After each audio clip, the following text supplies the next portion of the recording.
নিশ্চিতভাৱে সবকা সাথ সবকা বিশ্বাস সবকা বিকাশ এই শ্লোগান লৈ বিজেপি দলে অসম তথা ভাৰতবৰ্ষত চৰকাৰ চলাই আছে, ভাৰতবৰ্ষ শাসন কৰি আছে, অসম শাসন কৰি আছে।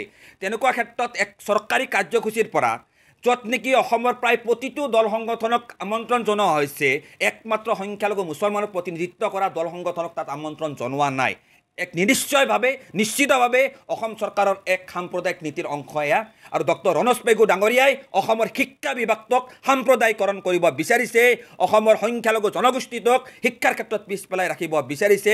আৰু শিক্ষামন্ত্ৰীৰ দৰে দায়িত্বপূৰ্ণ পদবীত থাকি ডক্টৰ ৰণোজ পেগু ডাঙৰীয়াৰ এই আচৰণ মুঠেই গ্ৰহণযোগ্য নহয়। কালি 30 আগষ্ট তাৰিখে অসমৰ মাননীয় শিক্ষামন্ত্ৰী ডক্টৰ ৰণোজ পেগু ডাঙৰীয়াই অসমৰ প্ৰায় 34টা দল সংগঠনক আনুষ্ঠানিকভাৱে আমন্ত্ৰণ কৰি শিক্ষা খণ্ডৰ ওপৰত আলোচনা কৰাৰ কাৰণে যি বৈঠক অনুষ্ঠিত কৰিছিল, এনেকুৱা আচলতে কাৰ্যসূচীক আমি ABMCয়ে ধন্যবাদ জনাইছোঁ। কিন্তু দুঃখজনকভাৱে, দুৰ্ভাগ্যজনকভাৱে, আশ্চৰ্যজনকভাৱে উক্ত বৈঠকলৈ অসমৰ সংখ্যালঘু জনগোষ্ঠীক প্ৰতিনিধিত্ব কৰা কোনো এটা সংগঠন, বিশেষকৈ AMSU আৰু ABMCক আমন্ত্ৰণ নজনালে। আপোনালোক আটাই জানে যে শৈক্ষিক ক্ষেত্ৰত অসমৰ ভিতৰতে আটাইতকৈ পিছপৰা জনগোষ্ঠী হ'ল ধৰ্মীয় সংখ্যালঘু মুছলমানসকল। এই ধৰ্মীয় সংখ্যালঘু মুছলমানসকল শিক্ষাৰ ক্ষেত্ৰত পিছপৰাৰ বিষয়টো ভাৰত চৰকাৰৰ বিভিন্ন তথ্য, অসম চৰকাৰৰ বিভিন্ন তথ্যত কিন্তু স্পষ্টকৈ প্ৰকাশ পাইছে। চাচাৰ কমিটিৰ প্ৰতিবেদনতো এই কথা বিশদভাৱে উল্লেখ কৰা আছে।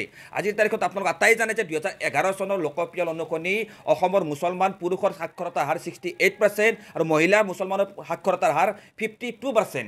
আৰু চৰ চাপৰি অঞ্চলৰ 85% মহিলাই নিৰক্ষৰ আৰু চৰ চাপৰি অঞ্চলৰ 70% পুৰুষে নিৰক্ষৰ। তেনেকুৱা এটা অৱস্থাত শিক্ষাৰ ক্ষেত্ৰত পিছ পৰি থকা এই ধৰ্মীয় সংখ্যালঘু মুছলমানসকলৰ মাজত একমাত্ৰ শিক্ষাৰ অভাৱৰ কাৰণে বাল্য বিবাহে হওক বা বহু বিবাহে হওক বা শিশু শ্ৰমিকৰ দৰে ভয়ংকৰ সমস্যা কিন্তু গা কৰি উঠিছে। আৰু এইসকল সমাজক, এই ধৰ্মীয় সংখ্যালঘু মুছলমানসকলক শৈক্ষিক দিশৰ উত্তৰণৰ কাৰণে চৰকাৰে আজিলৈকে কোনো ধৰণৰ কিন্তু বিজ্ঞানসন্মত বাস্তৱসন্মত ব্যৱস্থা গ্ৰহণ কৰা কিন্তু আমাৰ পৰিলক্ষিত নহ'ল। সেয়া কংগ্ৰেছ চৰকাৰেই হওক বা বিজেপি নেতৃত্বাধীন চৰকাৰেই হওক। তো তেনেকুৱা ক্ষেত্ৰত আপুনি যদি চাব যায়, অসমৰ সংখ্যালঘু জনগোষ্ঠীক প্ৰতিনিধিত্ব কৰা সদৌ বিটিচি সংখ্যালঘু ছাত্ৰ সন্থা ABMC, সদৌ অসম সংখ্যালঘু ছাত্ৰ ইউনিয়ন AMSUৰ নেতৃত্বত অসমৰ সৰ্বস্তৰৰ সংখ্যালঘু জনগণৰ শৈক্ষিক, সামাজিক, আৰ্থিক দিশৰ উত্তৰণৰ কাৰণে ধাৰাবাহিকভাৱে আমি বিভিন্ন কৰ্মসূচী আগবঢ়াই লৈ আনিছোঁ।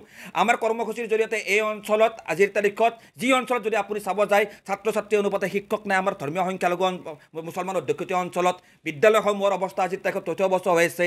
উচ্চ শিক্ষাৰ কাৰণে কোনো ধৰণৰ মহাবিদ্যালয় নাই, উচ্চতৰ মাধ্যমিক বিদ্যালয় নাই। তেনেকুৱা অঞ্চলত আমাৰ AMSUৱে হওক বা ABMCয়ে হওক বিভিন্ন সজাগতামূলক সভা, বিভিন্ন মিছনৰ জৰিয়তে আমি শিক্ষাৰ ক্ষেত্ৰত আগবঢ়াই লৈ যোৱাৰ কাৰণে বহুত আমি চেষ্টা চলাই আহিছোঁ। কিন্তু চৰকাৰে অসমৰ জনসংখ্যাৰ এই বৃহৎ অংশ জনগোষ্ঠীক প্ৰতিনিধিত্ব কৰা AMSU আৰু ABMCক উক্ত সভালৈ আমন্ত্ৰণ কৰি নিনি আচলতে কি বুজাব বিচাৰিছে? আচলতে ধৰ্মীয় সংখ্যালঘু মুছলমানসকলক অসমৰ মাননীয় শিক্ষামন্ত্ৰী ডক্টৰ ৰণোজ পেগু ডাঙৰীয়াই উপেক্ষা কৰিছে নেকি? আমাক মাহীয়ে দৃষ্টিৰে চাইছে নেকি? অসমৰ ধৰ্মীয় সংখ্যালঘু মুছলমানসকলক শিক্ষাৰ ক্ষেত্ৰত বিজেপি চৰকাৰে ইতিমধ্যে গ্ৰহণ কৰি অহা সাম্প্ৰদায়িক নীতিৰ পক্ষে তেওঁ গৈ অসমৰ ধৰ্মীয় সংখ্যালঘু মুছলমানসকলক শিক্ষাৰ ক্ষেত্ৰত পিছ পেলাই ৰাখিব বিচাৰিছে নেকি ডক্টৰ ৰণোজ পেগু ডাঙৰীয়াই? ডক্টৰ ৰণোজ পেগু ডাঙৰীয়াই যি ব্যৱস্থা গ্ৰহণ কৰিছে, সংখ্যালঘু জনগোষ্ঠীক প্ৰতিনিধিত্ব কৰা, ধৰ্মীয় সংখ্যালঘু জনগোষ্ঠীক প্ৰতিনিধিত্ব কৰা এই দল সংগঠনসমূহ উক্ত বৈঠকক আমন্ত্ৰণ নজনাই আচলতে এই কথা স্পষ্ট হৈ বিচাৰিছে যে ডক্টৰ ৰণোজ পেগু ডাঙৰীয়াই অসমৰ সংখ্যালঘু মুছলমান সমাজখন শৈক্ষিক দিশত যে আগবাঢ়ি যাব নালাগে এই কথা তেওঁ বিচাৰে। আমি আহ্বান জনাইছোঁ অসম চৰকাৰক যে অতি শীঘ্ৰে এনেকুৱা ধৰণৰ পক্ষপাতিত্বমূলক আচৰণ চৰকাৰে বন্ধ কৰক। ধৰ্মীয় সংখ্যালঘু সমাজৰ সকলো দিশত আগবঢ়াই লৈ যোৱাৰ কাৰণে সংবিধান প্ৰদত্ত অধিকাৰ, সংবিধান প্ৰদত্ত শিক্ষা, সংবিধান প্ৰদত্ত যিবিলাক সুযোগ আমি লাভ কৰিব লাগে এইখিনি ক্ষেত্ৰত তেখেতসকলে বিহিত ব্যৱস্থা গ্ৰহণ কৰক। নহ'লে অনাগত দিনত ABMCয়ে, AMSUৱে হওক বা বিভিন্ন দল সংগঠনে আমাৰ কৰ্মসূচী, প্ৰয়োজনীয় আন্দোলনৰ কৰ্মসূচী আমি আগবঢ়াই লৈ যাবলৈ আমি